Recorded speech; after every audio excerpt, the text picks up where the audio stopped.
اعوذ باللہ من الشیطان الرجیم، بسم اللہ الرحمن الرحیم۔ شروع اللہ کے نام سے جو بڑا مہربان نہایت رحم والا۔ السلام علیکم ورحمۃ اللہ وبرکاتہ۔ عزیز طلباء و طالبات، جماعت ششم، مضمون سماجی علوم برج کورس کے ہمارے 32ویں دن کی ایکٹیویٹی سرگرمی۔ یہ سرگرمی جس سبق سے لی گئی ہے اس سبق کا نام ہے آمد و رفت کا نظام۔ یہ جماعت پنجم کے ماحولیاتی مطالعہ اول کا سبق ہے۔ یونٹ آمد و رفت کے ذرائع سے ہونے والی آلودگی اور اس کا حل۔ آمد و رفت کے ذرائع پچھلی ایکٹیویٹی میں ہم سمجھ چکے ہیں۔ Bus, train, truck, motorcycle, motor car وغیرہ یہ جو ہیں ان سے نکلنے والے گیسز اور دھوؤں کی وجہ سے ہوائی آلودگی ہوتی ہے۔ آؤ کچھ باتیں یاد کریں۔ سوال نمبر 1، نقل و حمل کے فوائد لکھیے جو آپ جانتے ہیں۔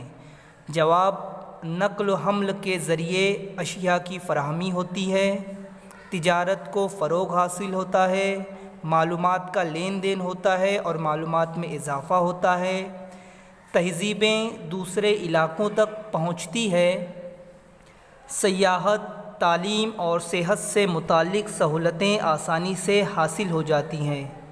اس کے علاوہ دو ملکوں کے درمیان تعلقات اچھے بنتے ہیں۔ سوال نمبر 2، آمد و رفت کے کون کون سے ذرائع کے لیے ایندھن کی ضرورت ہوتی ہے؟ جواب: موٹر سائیکل، موٹر کار، بس، ٹرک، ٹرین، ہوائی جہاز اور سمندری جہاز۔ آمد و رفت کے ان ذرائع کے لیے ایندھن کی ضرورت ہوتی ہے۔ سوال نمبر 3، نقل و حمل کے ذرائع کے لیے کون کون سا ایندھن استعمال ہوتا ہے؟ جواب: نقل و حمل کے ذرائع کے لیے petrol, diesel, CNG gas, LPG gas اور کوئلہ یہ ایندھن استعمال ہوتا ہے۔ سرگرمی نمبر 1، تصویروں کا مشاہدہ کیجیے اور نیچے دیے ہوئے سوالوں کے جوابات لکھیے۔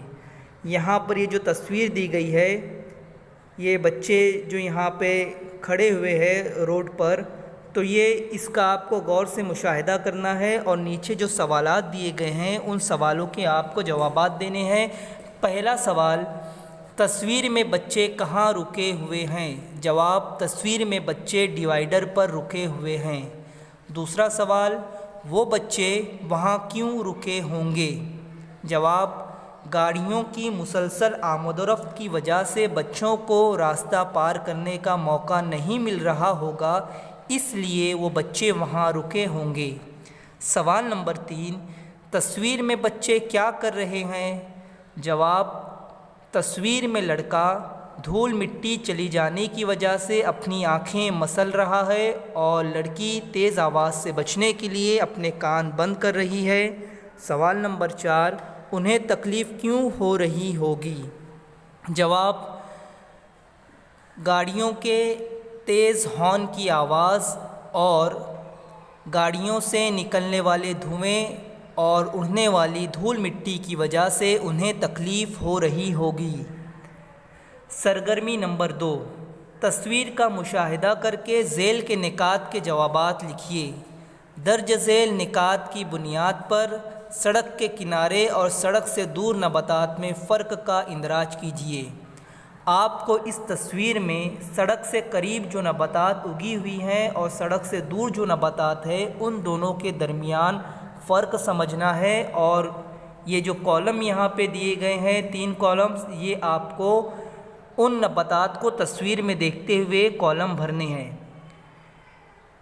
تصویر میں جو سڑک سے قریب نباتات ہے اور سڑک سے دور نباتات ہے ان کے بارے میں جو ہمیں بتانا ہے، یہاں پہ نکات دیے گئے اس کے مطابق بتانا ہے۔ پتوں کی تازگی، پتوں کا رنگ، پودے کی ظاہری حالت۔ ہم پہلے سڑک کے کنارے جو نباتات ہے، سڑک سے قریب جو نباتات ہے اس کے تعلق سے 3 نکات جو دیے گئے ہیں وہ مکمل کریں گے۔ ٹھیک ہے، دیکھتے ہیں۔ سڑک کے کنارے نباتات کے پتوں کی تازگی برقرار نہیں ہے، باقی نہیں ہے یا ختم ہو چکی ہے۔ پتوں کا رنگ پیلا ہے، زرد پڑ چکا ہے۔ پودے کی ظاہری حالت، پودے جو ہے مرجھا رہے ہیں۔ سڑک سے دور نباتات، یہ جو کالم ہے اب یہ تینوں ہم فل کریں گے۔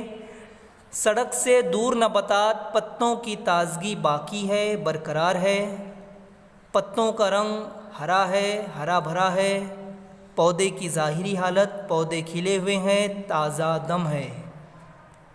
سواریوں سے ہونے والی ہوا کی اور آواز کی آلودگی کو ختم کرنے کے لیے کیا تدابیر کی جا سکتی ہیں؟ یہ تمام تدابیر جو دی گئی ہیں یہ ہم اختیار کریں گے، یہ آپ کو بتایا گیا ہے، اس سے ہوائی آلودگی کم ہوگی۔ مجھے کیا سمجھا؟ آپ کو اس یونٹ میں جو سمجھ میں آیا ہے وہ آپ لکھیں گے۔ گاڑیوں کا مسلسل استعمال اور ان سے آلودگی ہوتی ہے، اور وہ آلودگی جو ہے ہوا کی بھی ہوتی ہے اور نباتات پر بھی اس کا برا اثر پڑتا ہے، یہ گاڑیوں سے نکلنے والے دھوئیں اور گیسز سے۔ آئیے سوالوں کے جوابات تلاش کریں۔ پہلا سوال، آپ کے اطراف سب سے کم آلودگی والا علاقہ تلاش کیجیے، اس علاقے کے کم آلودہ ہونے کی وجوہات لکھیے۔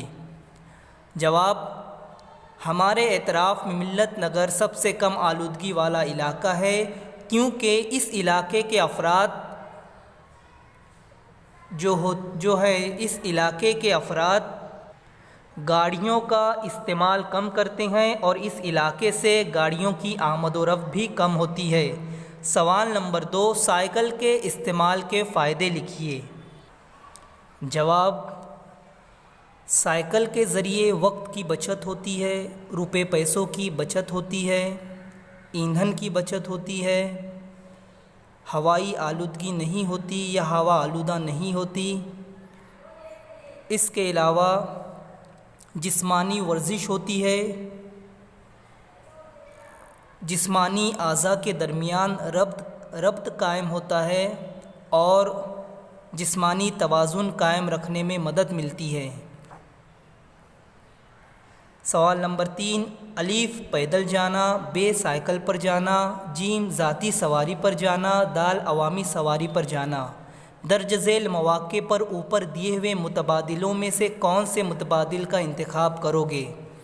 نیچے یہ 4 مواقع دیے گئے ہیں اور اوپر آپ کو سواریاں دی گئی ہے۔ ان جو مواقع دی گئے اس کے لیے آپ کن سواریوں کا استعمال کرو گے؟ پہلا ہم دیکھتے ہیں، گھر کے قریب دوست کے یہاں پڑھائی کرنے جانے کے لیے باکس میں آئے گا پیدل جانا، ہم گھر کے قریب دوست ہیں تو ہم پیدل جائیں گے۔ دوسرا، 1 کلومیٹر دور واقع اسکول جانے کے لیے باکس میں سامنے آئے گا سائیکل پر جانا، 1 کلومیٹر دور ہے، قریب ہے، اس لیے سائیکل کا استعمال کریں گے۔ تیسرا، دوسرے شہر میں سائنسی نمائش کی اشیاء لے جانے کے لیے باکس میں آئے گا ذاتی سواری پر جانا، ذاتی سواری پر اس لیے جائیں گے کیونکہ سائنسی نمائشی اشیاء ہے، چیزیں ہیں، وہ ٹوٹ پھوٹ سکتی ہے بس، ٹرین یا دوسری عوامی گاڑی میں جانے سے، اس لیے ذاتی سواری پر جائیں گے۔